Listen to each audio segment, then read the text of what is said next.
Police, কেন্দ্র বাহিনী ও তৃণমূল কর্মীদের মধ্যে ব্যাপক বচসা আমরা দেখতে পাচ্ছি। উত্তেজনার পরিস্থিতি তৈরি হয়েছে।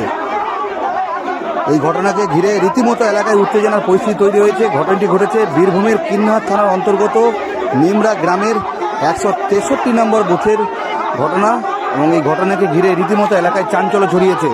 তৃণমূল কর্মীদের অভিযোগ 100 মিটার দূরে বসে থাকা সত্ত্বেও তাদের ওপর লাঠিচার্জ এবং হেনস্থা করা হয়েছে, এমনই অভিযোগ করছেন তৃণমূল কর্মীরা। যদিও প্রশাসনের তরফ থেকে এলাকাকে শান্ত রাখতেই কিন্তু যারা যুবক রয়েছে তাদেরকে কিন্তু দূরে সরিয়ে দেওয়া হচ্ছে, এমনই জানানো হয়েছে প্রশাসনের তরফ থেকে। এবং এই ঘটনাকে ঘিরে রীতিমতো চাঞ্চল্য ছড়িয়েছে। এখনও পর্যন্ত নানুর বিধানসভা এবং লাভপুর বিধানসভায় এই ছবি দেখা যাচ্ছে, যেখানে তৃণমূল কর্মীদের হেনস্থা এবং লাঠিচার্জ করার অভিযোগ তুলছে তৃণমূল কর্মীরা। যদিও প্রশাসনের পরিষ্কার অভিযোগ, পরিষ্কার দাবি যে যাতে জমায়েত যেখানে বেশি রয়েছে সেখান থেকে সরিয়ে যাওয়ার জন্য বলা হচ্ছে যারা যুবক রয়েছে। এবং এই ঘটনাকে ঘিরে রীতিমতো পুলিশ, কেন্দ্র বাহিনী এবং তৃণমূল কর্মীদের মধ্যে ব্যাপক বচসা তৈরি হয়। যদিও পুরো ঘটনার পরিস্থিতি নিয়ন্ত্রণে আনে পুলিশ। ঘটনাটি ঘটেছে বীরভূমের কিন্নহাট থানার অন্তর্গত নিমরা গ্রামের 163 নম্বর বুথের ঘটনা।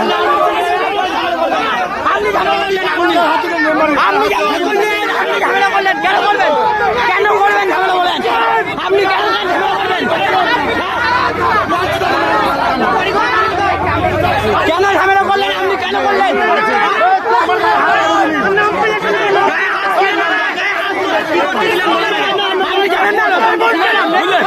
আপনি রতনকে ছিলেন না, তাহলে কেন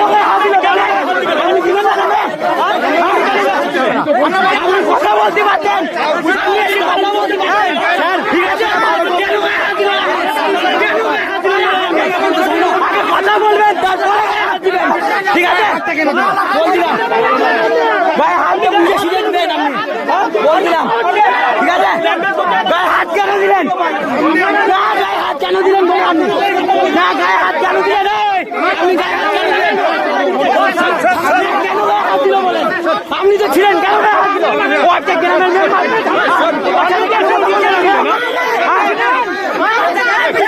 না, আপনি জানাচ্ছি, আপনি জানাচ্ছি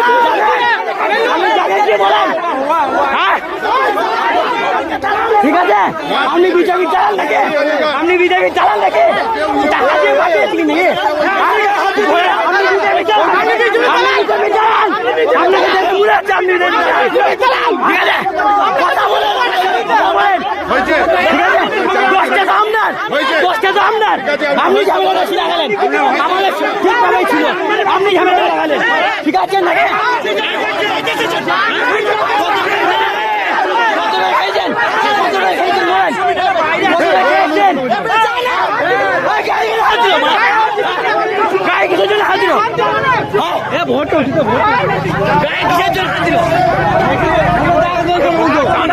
আপনি হাসেন না, আপনি ওকে হাত দিচ্ছেন।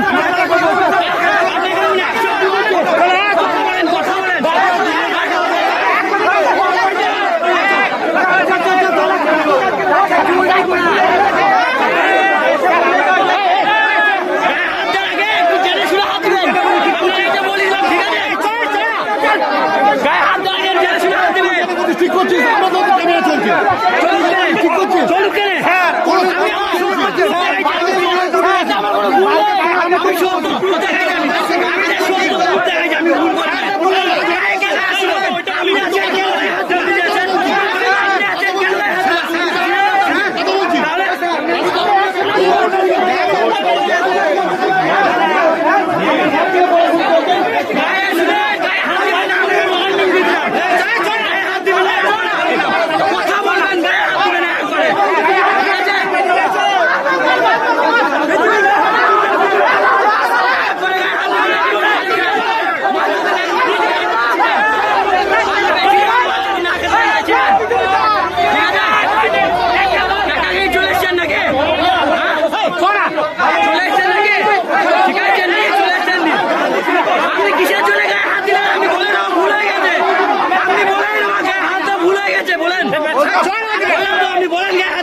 मेंबर है, उसके साथ बात करना चाहिए। नहीं सर, उसके साथ बात करना चाहिए, वो ग्राम का मेंबर है हमारा। हाँ, आप हो गया तो हो गया, आप लोग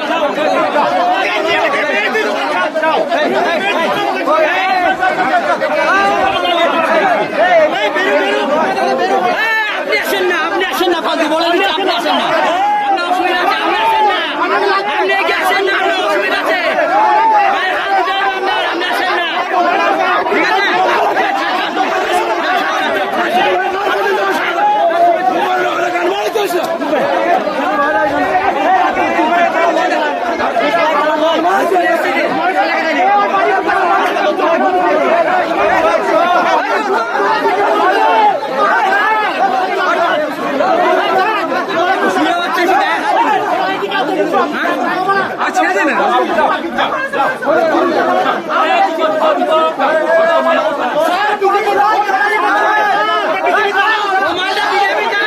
ঠিকই বলছে।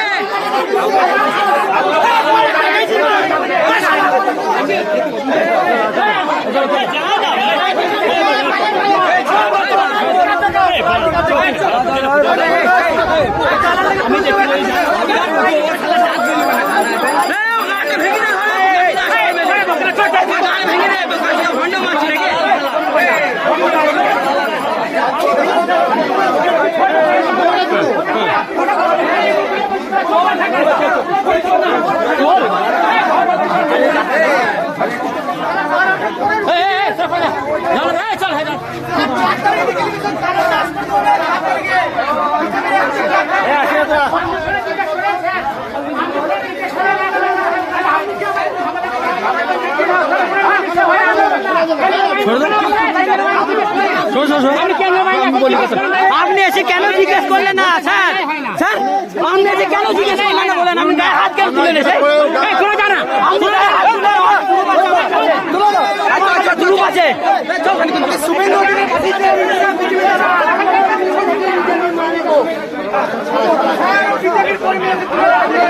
ওকে পেছনে রাখে না, মার খেয়ে দেবে এক্ষুনি, আমি বলে দিচ্ছি।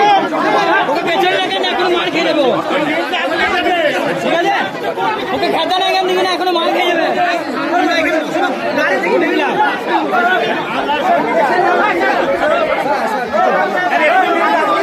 স্যার, ঝামেলাটা কিছু হবে না স্যার, ঝামেলাটা উনি লাগালেন এসে। আপনার সেটা ভালোভাবে বলুন।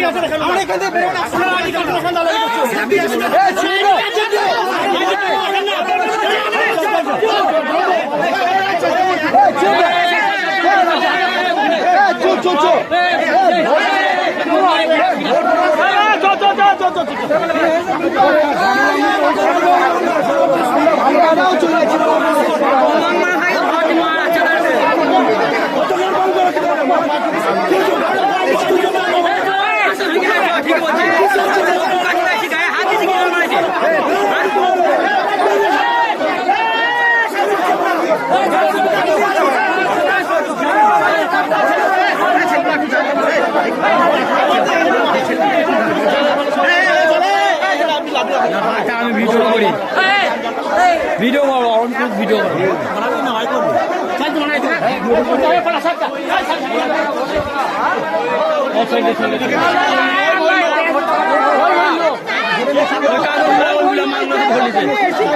ডুপ্লিকেট মাল তাই বলছি,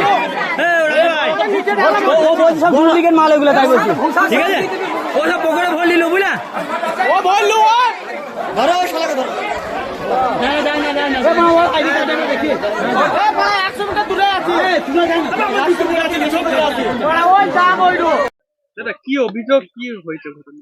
কি হয়েছিল বলতে, আমরা ওখানে বসেছিলাম, ঠিক আছে? আমরা 8-10টা ছেলে বসেছিলাম। আমাদের যেহেতু সরকারি নিয়ম অনুযায়ী 100 মিটার ভেতরে কারো অ্যালাউ ছিল না, এবং আমরা বসেছিলাম 100 মিটার বাইরে। এবার ওখান থেকে কিছু পুলিশ এসেই আমাদেরকে কিছু কথা না বলে এসে লাঠিচার্জ, এসে আমাদেরকে, আমরা জিজ্ঞাসা যে করবো যে স্যার কি ব্যাপার, কি বিষয়, একটু বলুন আমাদেরকে। আমাদের কোনো কথাই শুনছে না। এবং ওইখানে আমাদের কিছু বাচ্চা ছেলে ছিল, তাদের গায়ে লাঠিচার্জ করেছে, এবং আমাদের যেসব ছোট ছোট ছেলে ছিল তাদের গায়ে লাঠিচার্জ করেছে, এবং যেসব মহিলাগুলো যাচ্ছিল তাদেরও কিছু মহিলাকে ওরা ঠেলা করেছে কিন্তু, ঠিক আছে? মা বোন তুলে গালাগালি করেছে। ওটা কিন্তু ডাব্লিউবি পুলিশ লেখা ছিল, কিন্তু বিষয় হচ্ছে ডাব্লিউবি পুলিশ লেখা ছিল কিন্তু ওরা হিন্দিতে কথা বলছিল।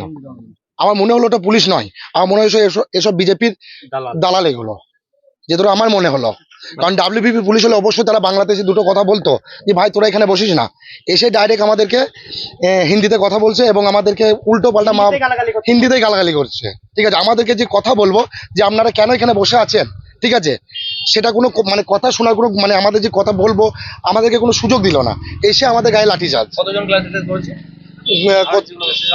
আমরা মোটামুটি ওখানে 8-10 জন ছিলাম, ঠিক আছে। এবার ওনাদের অনেকই স্টাফ ছিল, মানে পুলিশের অতি সক্রিয়তা লক্ষ্য করা যাচ্ছে।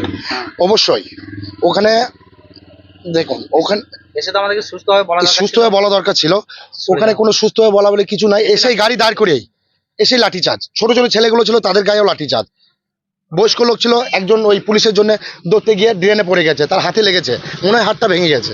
আপনাকে মারেছে? না, আমার গায়ে মারেনি, কিন্তু আমার গায়ে মানে হাত দেওয়ার চেষ্টা করেছিল এবং আমাকে পুলিশের গাড়িতে তোলার জন্য ওর চেষ্টা করছিল। ঠিক আছে, আমি পরিচয় দিলাম যে স্যার দেখুন আপনি আমার গায়ে হাত দিয়েছে, আমি একটা এখানকার মেম্বার, আপনি কিসের জন্য আমার গায়ে হাত দেবেন? ঠিক আছে, আবার এইভাবে বলছে মেম্বার মানে একে আগে তোল, একে আগে তোল, কেন বলবে? 163 নাম্বার, নিমরা গ্রাম। আপনারা কি দলীয়ভাবে জানিয়েছেন? ওপর মহলে জানিয়েছি আমরা, আমাদের যে ওপর নেতৃত্ব আছে তাদেরকে অবশ্যই জানিয়েছি। ঠিক আছে, মানে জানানো হয়েছে, সবই ওপর নেতৃত্বে সব জানানো হয়েছে। মানে ওরা কারা ছিল যারা মেরেছে? এখন তো পুলিশের ড্রেস পরে আছে, আমার তো মনে হচ্ছে না যে ওরা পুলিশ, আমার মনে হচ্ছে ওরা আশা করি বিজেপির কোনো, কি আর বলবো বুঝতেই পারছেন। আপনার নাম? বিজেপির দালাল। আমার নাম রতন শেখ, আপনি কোন বুথের মেম্বার? নিমরে 163 বুথের মেম্বার আমি। বেশি কোনো আর এর মধ্যে কোনো ভরাই নাই কিছু।